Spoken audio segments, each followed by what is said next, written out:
Good morning, ladies and gentlemen. This is the High Dragon's Breath Bow Wow, welcoming you back to more Archon's Armies. Today, talking about the Dark Eldar Navy as a continuation of our Navy series. Let's get right into it. What is the Dark Eldar Navy, and what do they do? Well, the first question you might have is, why are all of the Dark Eldar ships in the same video? Well, unlike the Imperials and Chaos Forces, we're not looking at 20 or 30 different types of ship here. Matter of fact, with the Dark Eldar, we could theoretically break it down into only 5 separate ships. So for that reason, and for the reason that all of the Xenos subspecies are going to get their own dedicated Navy video, I want to keep them each independent and individual, where we go from capital ships down to escorts. And that's what we'll be doing in this video as well. How are weapons broken down, and what are the stats of weapons? Well, here's the thing, and this goes into the breakdown of Battlefleet Solar, what's done, what isn't, and what is getting done. The weapon system for Battlefleet Solar is very much a pretty basic one.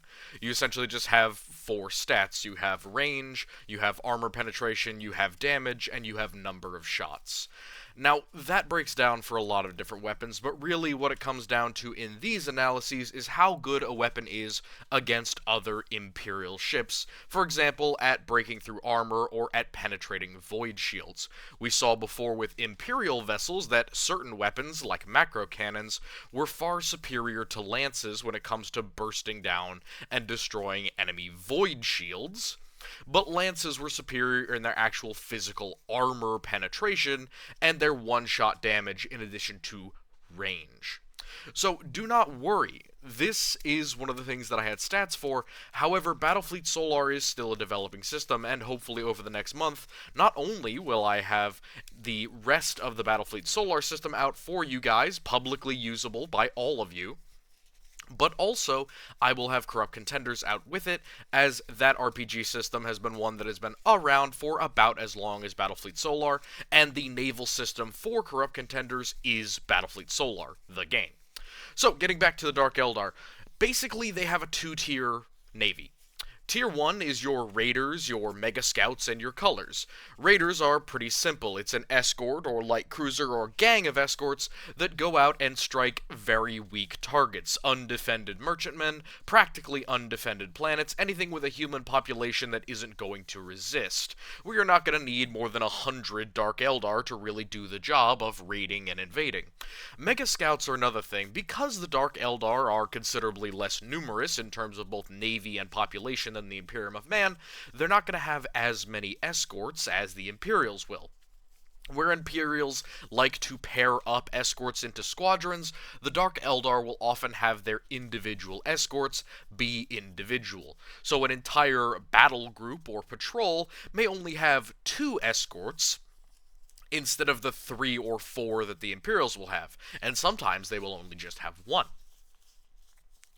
And the last one is colors. Colors are a very specific thing. I've talked before about the Eldar and how they prefer to take over planets or observe certain raiding traditions on planets where they go in, they have a relative understanding with the human population that when the spiky elves show up, you don't resist, you don't fight, you just hand over the weak, the infirm, or the old, and they will leave you alone. And that's really all you need an escort for in many cases. The Dark Eldar don't really have freighter or merchant ships, they use their escorts for that. Excuse me. And that is the primary job of the culling fleet. Tier 2 is where things get a little bit more interesting. We have your traditional fighters, your patrol killers, and your planetary raiders. Now, that's not to say that a standard raider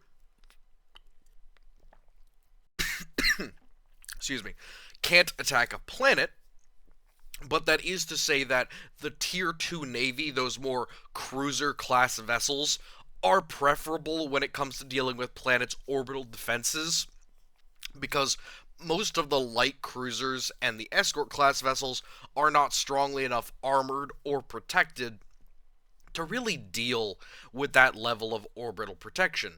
And of course, the next one is patrol killers. Now, the Dark Eldar Navy is not really designed to go one-to-one, head-to-head with the Imperial Navy. They would prefer to do what you see in this image here. We have a couple of escorts and then possibly a light cruiser, all ganging up on a single Imperial light cruiser.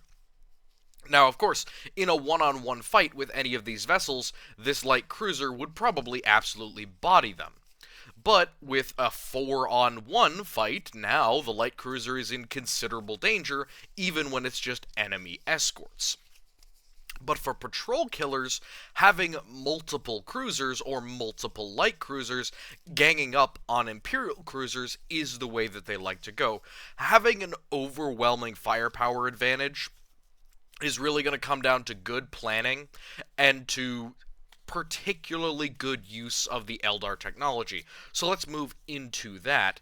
The unique technology of the Dark Eldar is two pieces, and they play into the Battlefleet Gothic rules. The first ones are shadow fields and mimic engines. Mimic engines quite literally disperse images or false images or auspex readings of the ship to make it look like there is either more than one ship, make the ship unidentifiable and very difficult to target.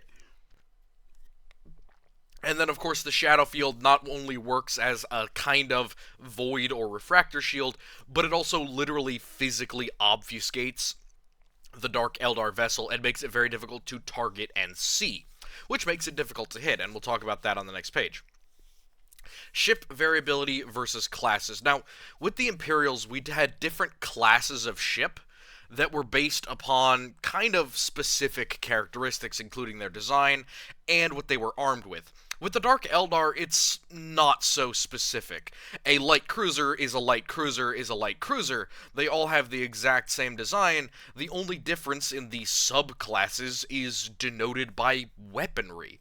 Essentially, whether the frontal weapons or the 360/flex broadside weapons, we'll talk about that next on the next slide, but really what they're armed with determines what the class is, and we'll go over classes and what they're used for when we get to the stats, but just to say that there's not so many unique designs so much as the Dark Eldar ship classes are really just variations on a central theme. Whereas with the Imperials or Chaos, there are 2 to 3 central themes per ship type, and then there are different ways to arm them.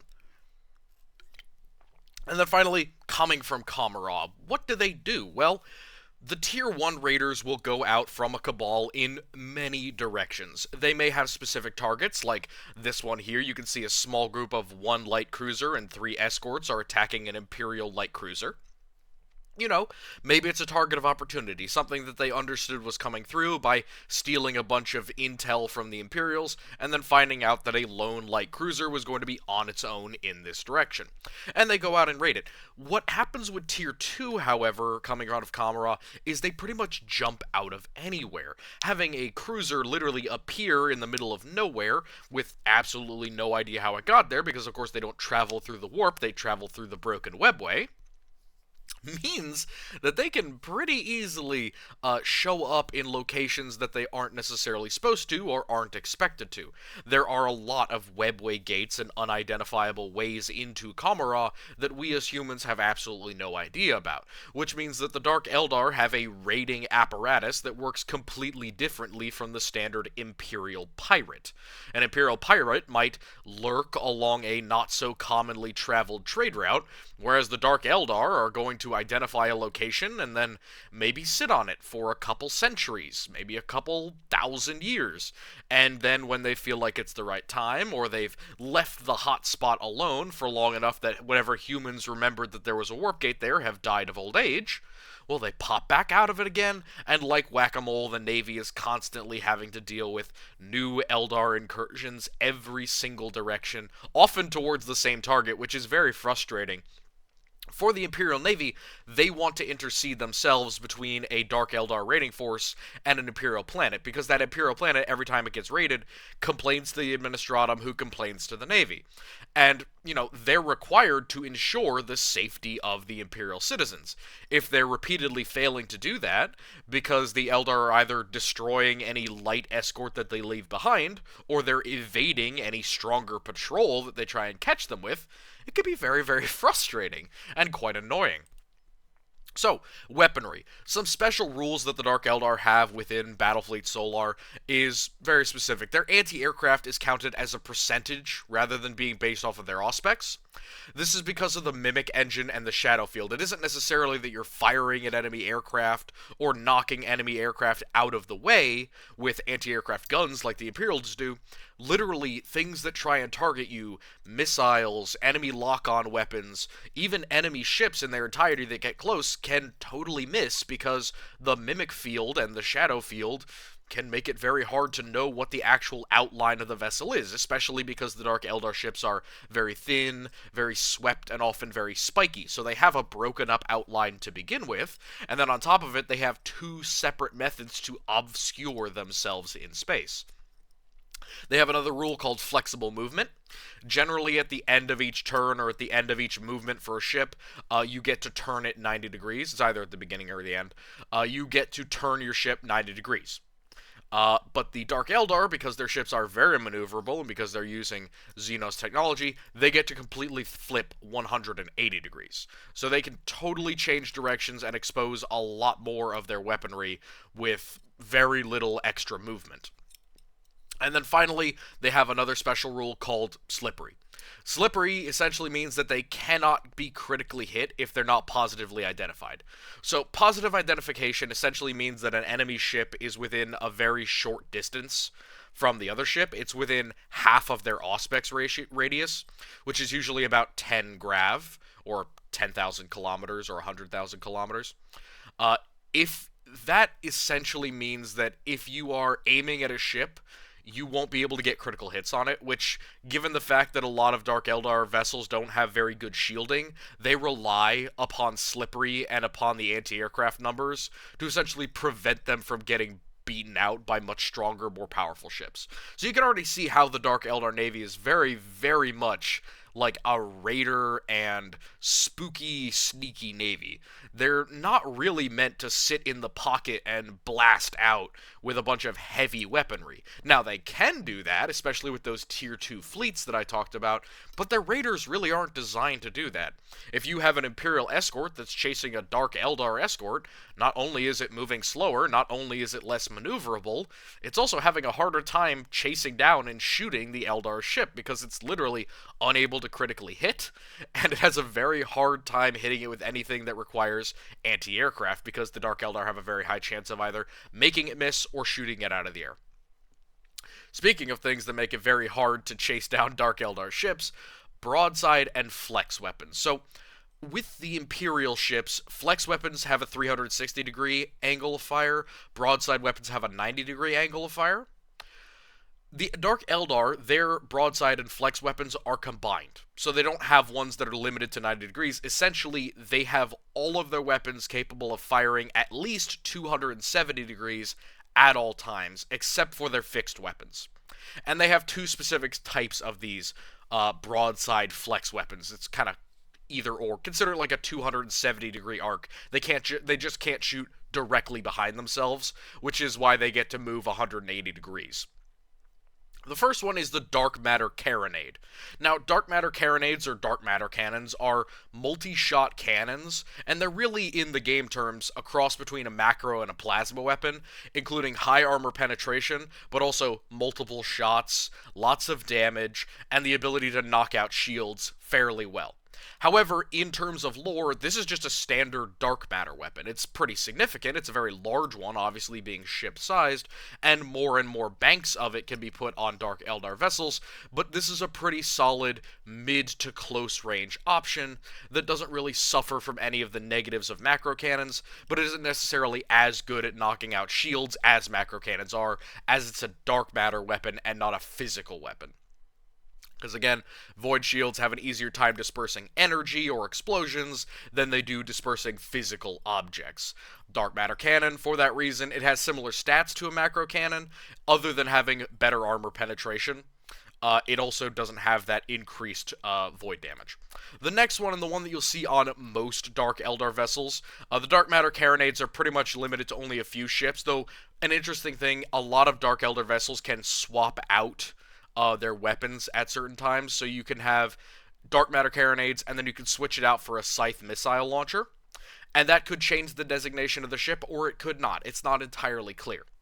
The Scythe missile launcher is the one that's basically the default weapon. It comes in two variants, one is light and one is heavy. It's based on tier in the game system. The light ones are significantly worse. The heavy ones are actually pretty darn good as a macro weapon.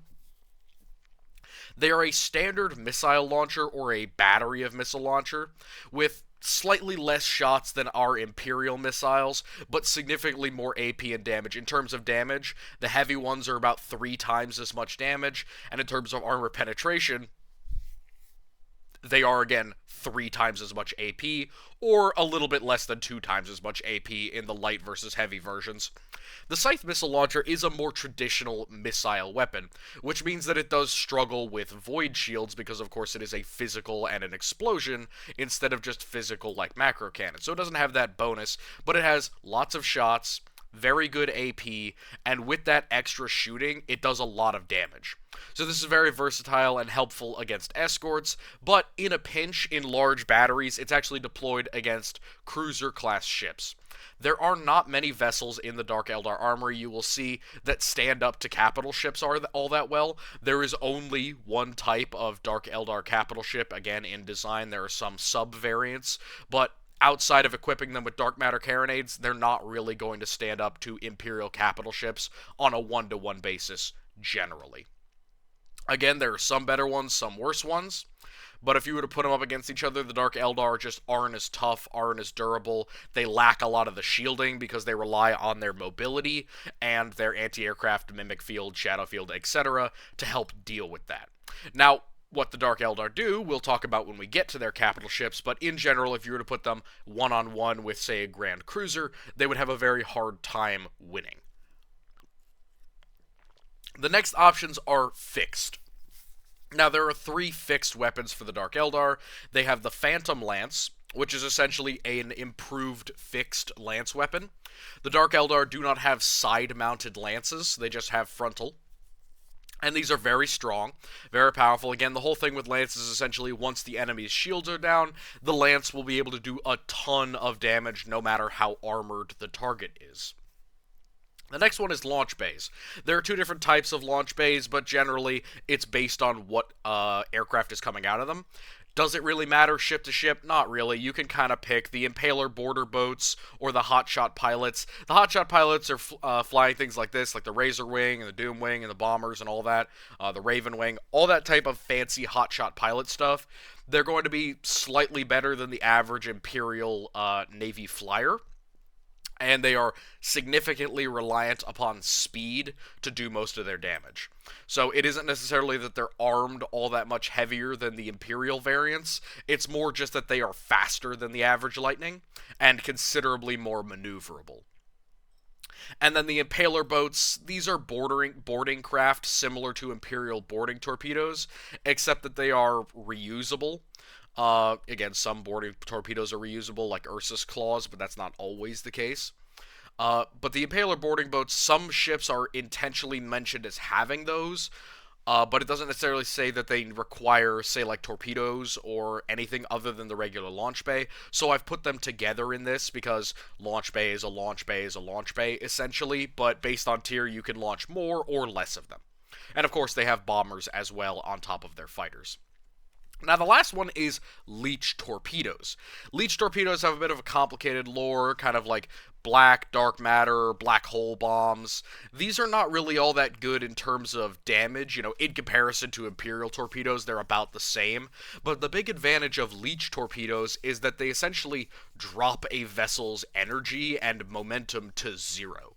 So you can not only be faster than your opponent and more maneuverable, if you hit it with leech torpedoes, you essentially ground it or anchor it directly to a spot for at least a turn, as it takes some time to like reset its systems and power itself back up. What the leech essentially does is it kind of EMPs the ship, and it dramatically slows the engine for a turn. In terms of lore, again, it sucks away energy and power, and can kind of break some of your propulsion systems. It's very useful for anchoring faster ships that can maybe keep up with you, and also for keeping larger ships from getting close, because of course, torpedoes have basically infinite range. So let's get to the capital ships, and this is the only one that I'm doing quotes for because everything else is going to be devoted to variants. The capital ships are the only Dark Eldar vessels that have Tier 3 weapons. While it calls them a battleship, they are significantly closer in firepower and statistics to a battle cruiser. And you'll see what I mean in a bit. A resilience of 110, putting them below even a standard Imperial cruiser.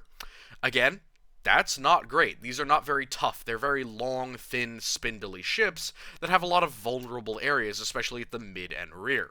But you can see how it makes up for that. A mobility of 4 grav, faster than most battle cruisers if they tried a little hard, and of course, as maneuverable as any other Dark Eldar vessel.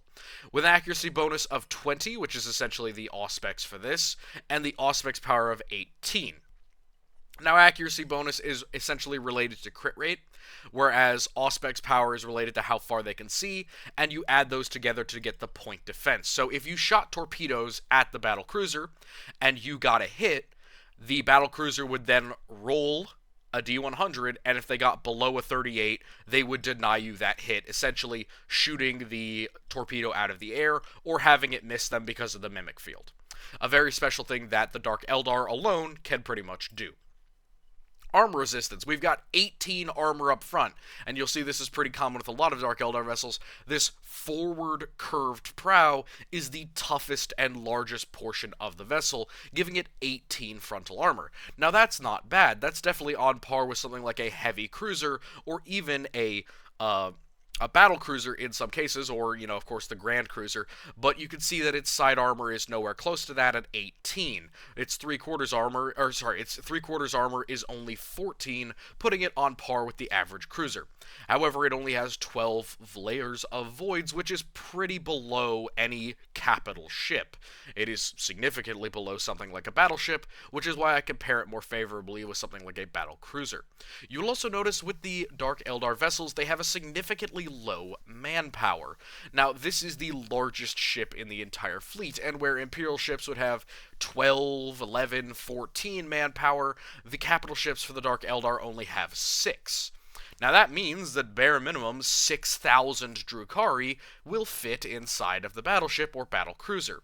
And of course you can triple or quadruple that if you want to talk about maximum occupancy. But even with 6,000 people, that's a lot of crew that is required to fill up the battle cruiser. But it also means that its storage is relatively limited compared to the average Imperial vessel.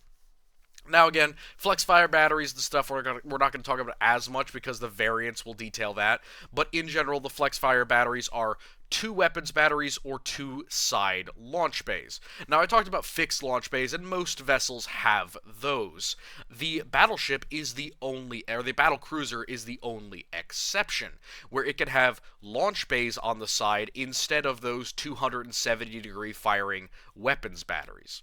Now you'll also notice that unlike every other capital ship in the Imperial lineup, we only have 2 slots per side, either 2 weapons batteries or 2 launch bays, whereas normal battleships would have 3, and of course Grand Cruisers have 4.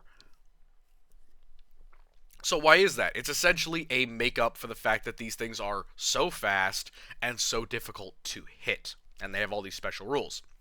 But of course, they are well armed frontally as well, with either a pair of fixed Phantom Lances, very high firepower, very, very dangerous, definitely capable of knocking out some lighter escort ships, or they can mount 6 torpedo tubes, which is pretty average for a capital ship, but of course, these are leech torpedoes, so there's a pretty solid chance that if you roll 6 times, at least one of those is going to hit, with your either 10 or 20% chance to hit with torpedoes.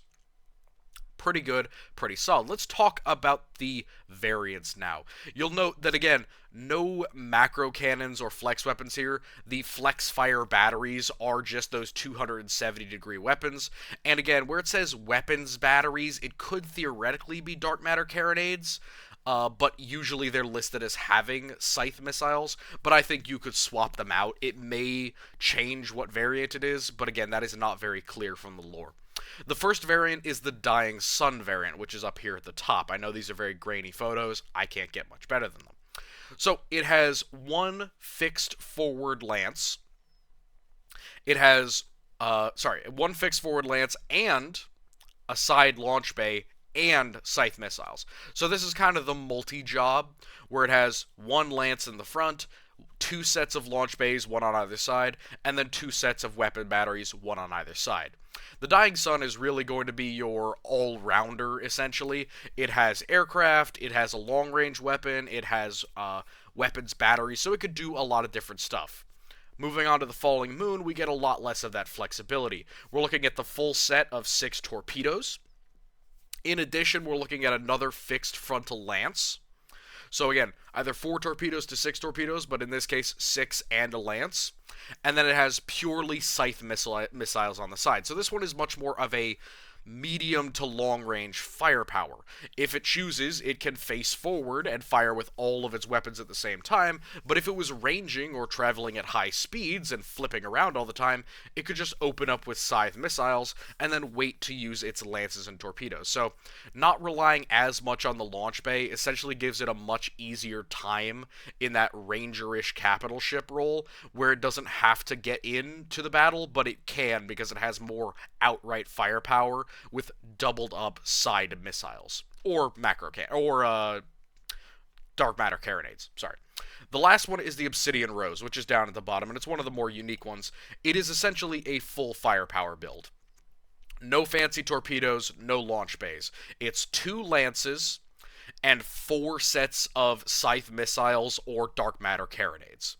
This is going to be the only one that if you're a battle cruiser, you would probably not want to go head-to-head with the Obsidian Rose, because there's a pretty solid chance that due to the scythe missiles' overwhelming firepower, and them having, 2 sets of them on each side, in addition to double lances, if the scythe missiles, or god forbid, the dark matter carronades knock out your shields, double lance blasts from these improved pulse lances could pretty easily cripple your ship, and even with your armor at the front, it can still penetrate relatively easily and do maximum damage. Now, the big quote with these, and again, the last one that I'm going to use for this, because I don't need to do quotes for every single variant, because there are quite a few of them, is, "I'm not going to get close to you, Mon-Kai. The fleet I bring with me everywhere can leave you open to my weapons." Which is pretty much true. These battleships, or battle cruisers more accurately, are never going to be without an attendant cruiser and an attendant escort at the very least. More likely, they're going to form the center of a true Tier 2 battle line, where it's going to be a battle cruiser, a cruiser, a light cruiser, and 2 escorts. And that will go toe-to-toe with an Imperial patrol and probably come out on top, maybe only losing one of the cruisers. Even against an Imperial battle fleet, they would be able to hold their own and probably not lose more than 2 ships trying to flee. However, going toe-to-toe with, again, Imperial capital ships backed up with multiple cruisers, that's going to be a very hard ask even for the Dark Eldar battlecruiser, because it will generally be alone. There's not going to be massive fleets with a half dozen of these battlecruisers in them, because unless multiple cabals go to war at the same time towards the same target, these are generally going to be the flagship for an entire cabal. There are not a ton of these in existence, and they're pretty limited in terms of what targets they're going to be going after.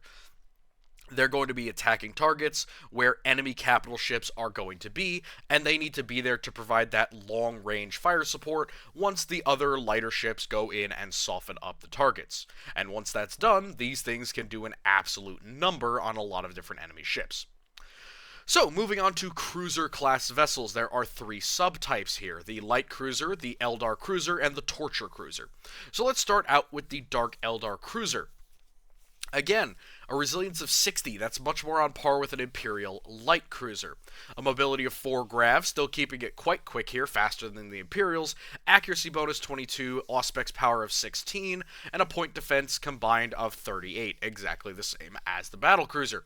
Armor resistance is 16 up front, 14 on the sides, basically mirroring the Imperial cruiser and some of the light cruisers, but only 10 void layers, which is less than most cruisers, again because they give up some of that for their shadow field and the mimic engine.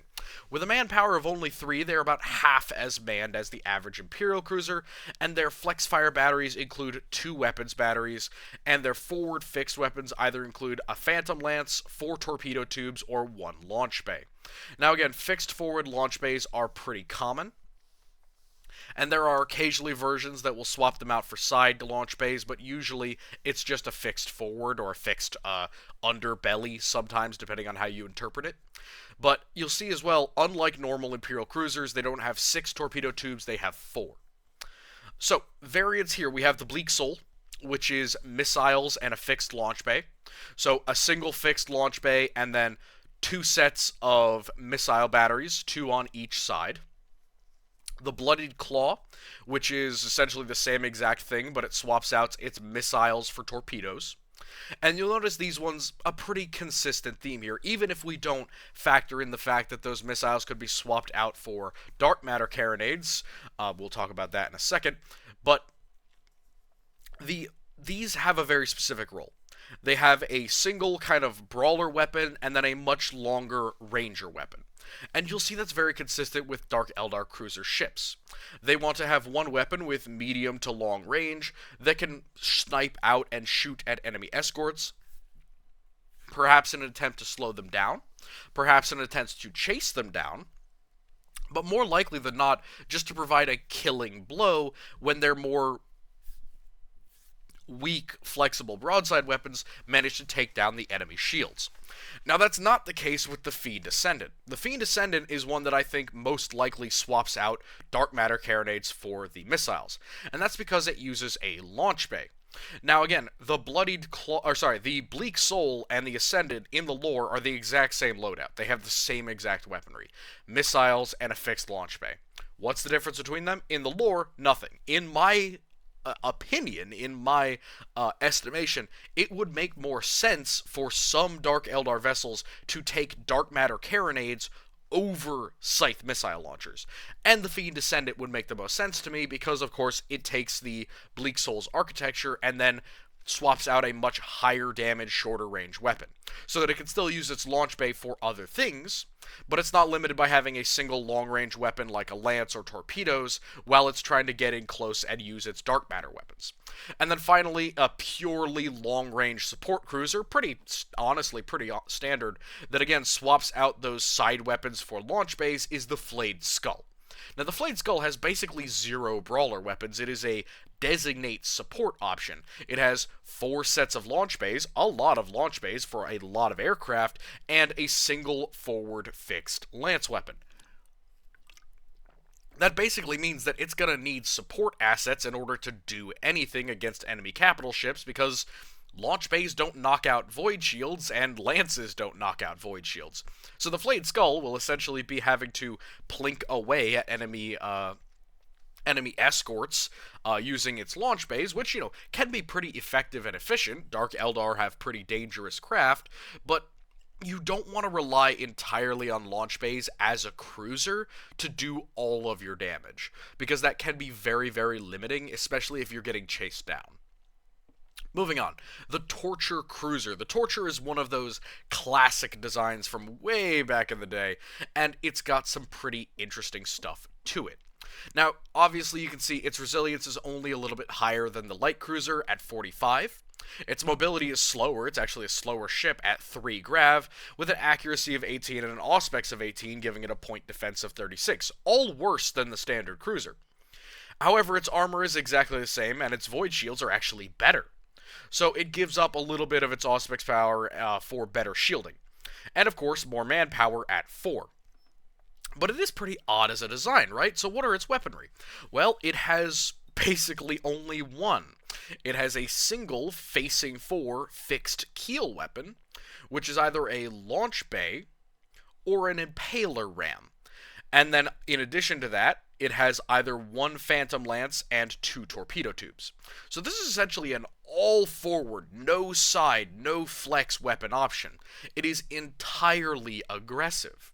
Now, the Impaler Ram basically allows you to smack into enemy cruiser and escort sized ships and do maximum damage to them while doing minimum damage to yourself, which is also why it has more void layers and consistent armor protection. Now, the Torture is essentially designed for destroying enemy armed merchantmen, light escorts, and for chasing down smaller merchantmen. Now, you might say, if it's so slow, how's it better? Well, it doesn't necessarily need to be all that much faster than a merchantman. It just has to be able to keep up with them and slow it down with its ranged weapons so that it can ram them.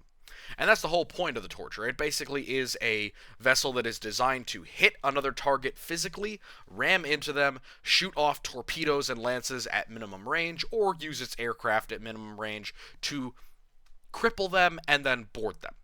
And now, as you saw before in that first picture on the first page, you can see 3 Torture-class vessels all ganging up with one light cruiser or one escort on a single enemy light cruiser. That would be normal. The Torture is not a well-armed craft. The Torture is not a well-protected craft. It's not a fast craft. It does one thing, and it does it pretty darn well, which is to chase down vessels, ram into them, and board them.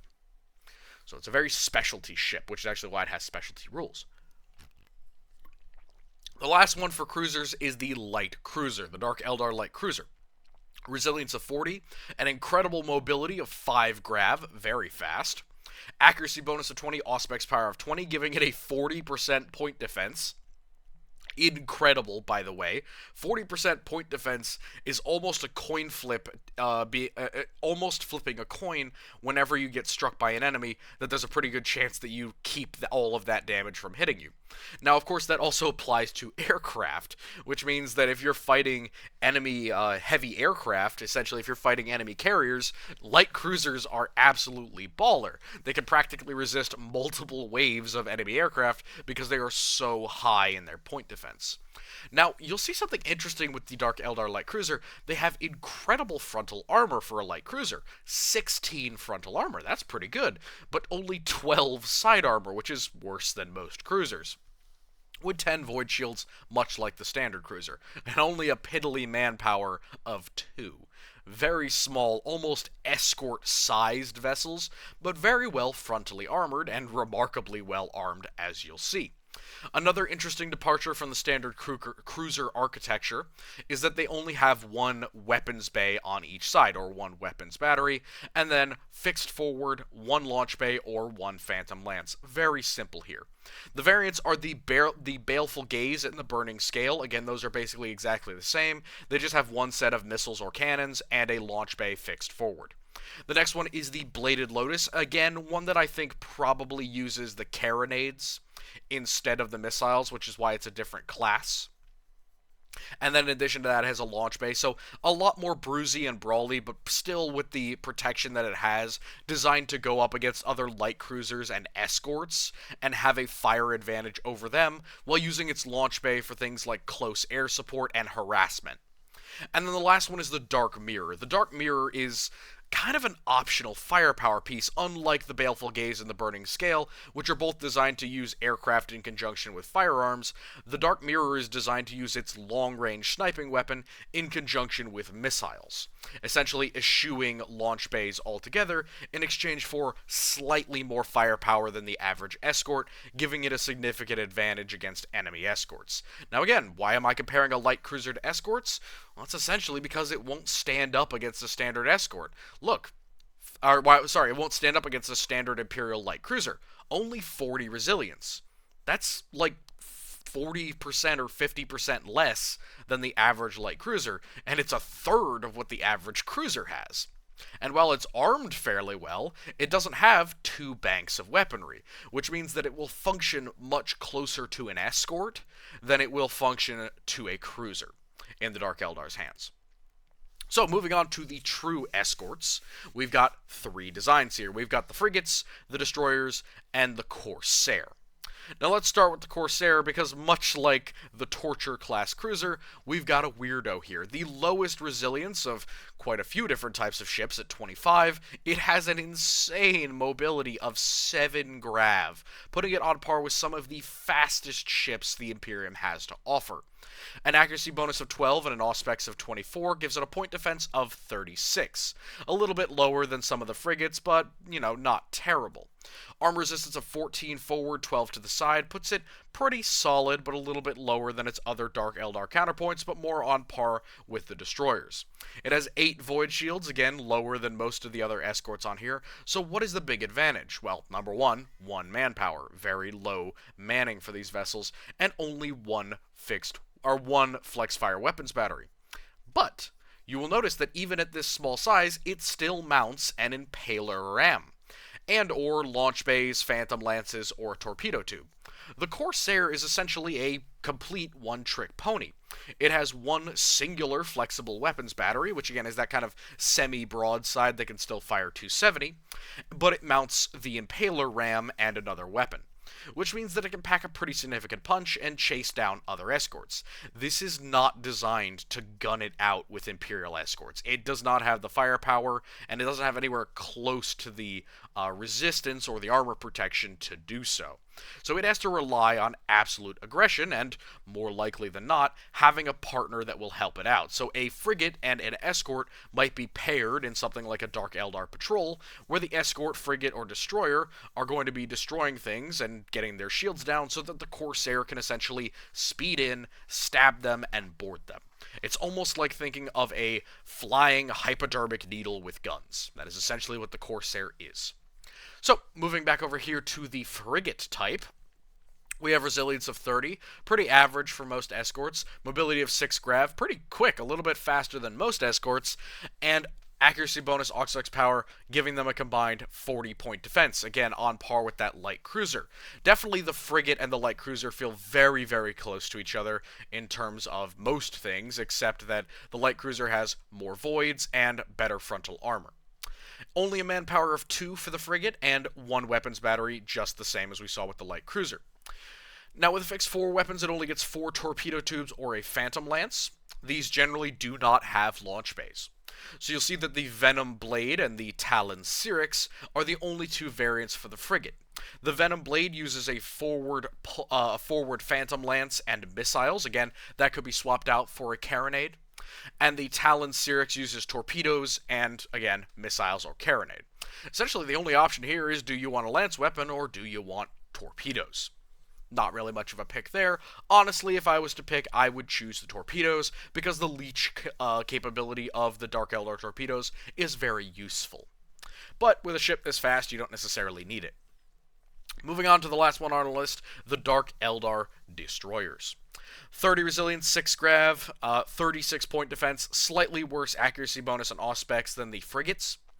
They have an armor resistance of 14 and 12, again worse than the frigate, and the same void layers, but only 1 manpower. They are pretty much the same size, manning-wise, as the Corsair. They are pretty similar in a lot of ways, as you can see here. The kind of giant hook, and then the much smaller prow, unlike the frigate. Now, the interesting thing about these is that they have another 2 variants, but you'll notice that they are pretty simplistic. They have only the single flex battery and the single fixed weapon. The Immortality Denied is essentially built with only missile launchers. That's the only weaponry on it. It doesn't even necessarily have a fixed forward weapon. Now, that could be a mistranslation or an inaccuracy, but the Immortality Denied seems like pretty much just a one-trick pony with only a single gun. And then the Sigil, of course, has a combo. Torpedoes, and in my opinion, probably dark matter carronades, giving even this tiny, light destroyer the ability to deal some serious punishment, unlike most of its competitors. Again, personally, of all of these, I like the Sigil and the Syrinx a lot. So those are my preferences, but I think that these are all pretty good at the one job that they have, which is to mob enemy escorts in small packs of 2 to 4 when they're in that tier 1 raiding consort, and then when they're in the larger groups, they will probably be forming tier 1 fleets, and then 2 or 3 of them will be going with the larger ships so that they can meet up and all raid together. So, that is the end for the Dark Eldar video. I know there's a lot of things I didn't necessarily go over, but this is the next in the Navy series, and you can kind of see the direction that I'm going with more of these Xenos Navy videos. I'll be doing a lot of them in the next couple of weeks. Again, like I said, more RPG stuff is being worked on. Our Discord is expanding. We've gotten some people who are fans of the channel to come play Corrupt Contenders with us. It's been a real blast. That's been great.